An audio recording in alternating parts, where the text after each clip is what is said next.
नमस्कार अचुस्मिता किचन रे आपण समस्त को बहुत बहुत स्वागत।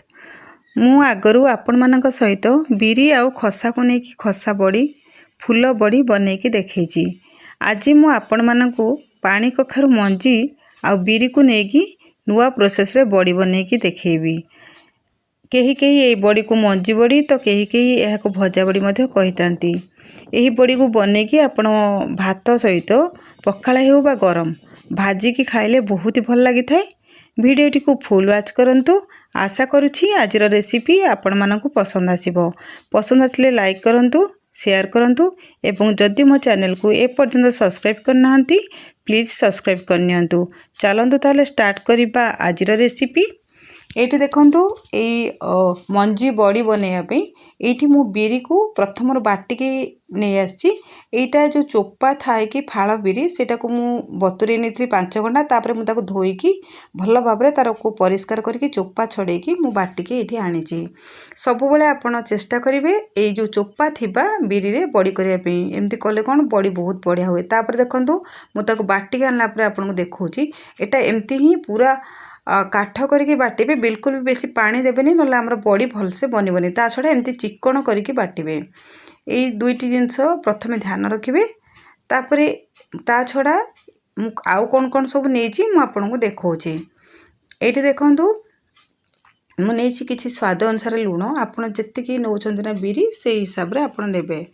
एठी देखंतु मु नेची मंजी एथिपै तो मंजी लागिबो मंजी बड़ी एटा होची पानी कखारो मंजी एको मु टिक्के गरम करनी थिली तावारे तापर आनीची।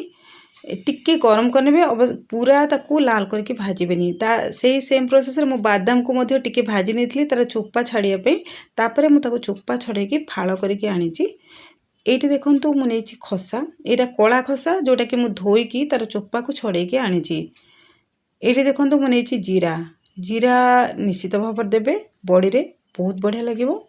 एठी नेची मु किछि जुआणी जुआणी रो परिमाण जीरा टू टिक्के कम रहइबो। एठी देखंतु मु नेची आंब कसिया अदा जो आंब अदा कहंदी ना सेटा को मु कोरिकी टिक्के अधिका नेबे अदा बहुत भल लागिवो बड़ी रे। ता छड़ा एठी मु नेची रसुण रसुण रो कुळा को मु छड़ेला परे ताकू छोटो छोटो करके काटिकी आनीची। आपण कम बा बेसी करि परबे। एठी मु 6 रु 7 रसुण आनीची। एठी मु 5-6 टा लंका को छोटो छोटो करके काटिकी आनीची। कंचा लंका एटा अछि। ता छड़ा एठी मु गोटे बिडा धनिया पत्र को भल भाबरे ताकू धोईकी परिष्कार के तापर छोटो छोटो करके काटिकी आनीची। ता छटा एठी नेची मु हेंगू हेंगू निश्चित भाव देबे। एटा मंजी बड़ी जोटा कि बादाम पड़िबो मंजी पड़िबो एटा बेसी दिन रहिया पई एटा हेंगू निश्चित भाव देबे। एठी पोको लागि जाय हमर बड़ी रे एटा दबा फल हमर बिल्कुल भी पोको लागिबोनी। एठी देखंतु मु नेची गोटे नेट बा जाली एथिरे मु बड़ी को प्रस्तुत करबी। आगुरु मु 2 थर एथिरे बड़ी प्रस्तुत करची। तापरे हम हाथ रे टिके तेल भल भाव लगे नबा। तापरे ए जाली रो चारिपटे हमें भल भाव रे तेल को लगे नबा। एमती करबा द्वारा कोन हबो कि हमर बड़ी बहुत बढ़िया भाव रे उठी आसीबो शीघ्र एटा भांगीबोनी। आउ होची तेल दबा फल रे शीघ्र एटा हमर खसी जिवो जाली रो। तापरे आमे ए जो बिरी बटा को नेइसंती प्रथमे हाथ को आमे भल भाव रे पानी हाथ करनबा। तापरे एको आमे फेंटीबा बा फेणीबा।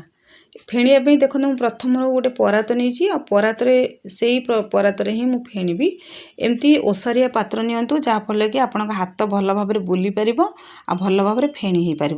एक मुझपर भाव 10 रु 15 मिनिट पर्यंत फेणीबी जहाँफल कि यहाँ बहुत बढ़िया भाव सॉफ्ट हो। देखंतु एटा धीरे धीरे 10 मिनिट पर मुझे देखा देखंतु एटा बहुत बढ़िया भाव में देखंतु आग अपेक्षा तार 2 गुण हो गलानी बिरीर परिमाण। ता छड़ा आपन देखिकी जानि पारथिबे एटा केते काठ करके आमे बाटी थिले ना। एटी देखंतु टिके टिके तार पानी अंश आसी गलानी बा लालो आसिलानी जोटा कि हमर बॉडी पई बहुत बढ़िया। एटी देखंतु हमर बिरी मु चेक करूची पानले एटा भासिलानी ता माने एटा हमर हेई गलानी। मात्र आउ टिके हमको फेणीबा आमे ता पूर्वरु आमे एटी देई दबा स्वाद अनुसार किछि लूण। एठी मु 750 ग्राम रो नेची बिरी सेथिपै मु देइची एतिकी लूण आपन को हिसाब रे आपन देबे। तापरे मु एठी मंजी बादाम खसा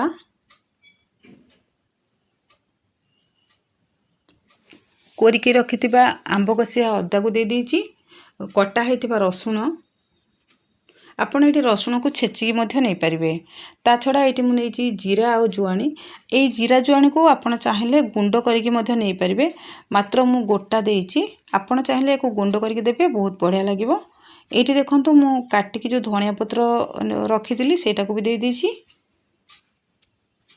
ता छडा मु एठी देखंतु गोटे बड़ चामच नहीं मु हेंगू देले यार बास्ना भल लगे सहित आम बड़ी बिल्कुल भी पोक हुएनी आ बहुत दिन पर्यंत आम बड़ी रहे बहुत बढ़िया लगे हेंगू निश्चित भाव देवे तापर सबू जिनस को आम भल भाव एमती हाथ साहाଯ୍य गोले नवा तापर आम यहीपरि भाव आउ 5 ରୁ 7 मिनिट ताको एमती फेणी नवा एमती फेणिबा द्वारा आम सबू जिनस सबुआडे भल भाव मिसी पारिबो आउ हमर बॉडी बहुत टेस्ट लागिवो एमती गोटे जगह रे गोटे जिंस रहिबोनी सबुआडे समान भाव में मिसी पारिबो एठी जो मु नेइथिली जाली रे तेल लगेइथिली प्रथमे आमे भल भाव में पानी हाथ हबा तापरे आमे अल्प अल्प एमती बिरी बटा आनिकी ताको एमती ही गोल गोल करके थोई देबा आपन को हिसाब रे आपन बड़ छोट किछि भी करि पारंती एठी मु मीडियम साइज रो करिछि अति बड़ करिनी कि छोट करिनी देखिकी आपन को हिसाब रे आपन करिवे एमती ताको गढ़ी नेबे एठी देखंतु मु जल्दी जल्दी किछि आनी आसी हाथ रे एवं ताको एमती ही दे देबे एटा सुखिला परे यार साइज ठीक हे जिवो किछि असुविधा नाही एबे देखंतु ए सेम प्रोसेस रे मु सबु बॉडी गुडी को दे देबी एठी देखंतु मु सबु बॉडी गुडी को दे सल्ला परे छात उपरे खरा जोठी पड़ुथबो ना सेमती जगह रे ही दे देबे मु एठी छात उपरे नेकी दे आछि जोटा कि प्रथमे मु गोटे ता सप पकेछि तापरे गोटे कपड़ा तापरे मु ए जाली गुडी को दे देछि 5 घंटा एमती आमे टाण खरा रे सुखेबा एठी देखंतु 5 घंटा परे मु आपन को देखौछि देखंतु हमर बॉडी रो आगो पटडी बहुत बढ़िया भाव रे सुखी जाईछि तेणु आमे कोन करबा ना जेमती कपड़ा सुखांती ना सेमती क्लिप रे एठी देखंतु मु दे देछि एमती दबा द्वारा हमर पछपट आ आगो पट बहुत बढ़िया भाव रे सुखी परिबो एठी मु संध्या हला परे ता पर दिन सखाळ मु आपन को देखौछि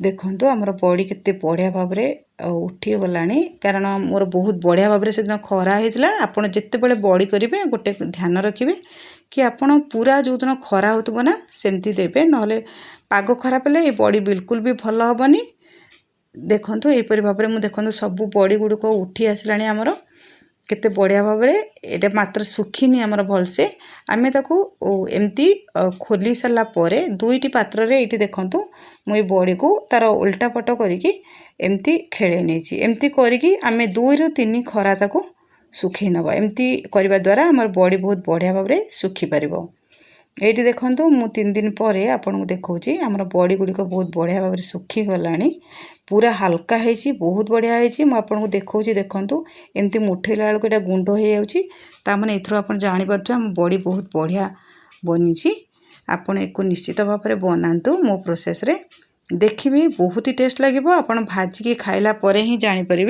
बड़ी जो मुझे देछि ना केते बढ़िया बास्ना पूरा घर पूरा बास्ना रे महकुची आपण को बनातु एवं आपण को मतामत मो सहित शेयर करंतु आज रही पुणी आसबि आउ एक रेसिपी नहीं जय जगन्नाथ।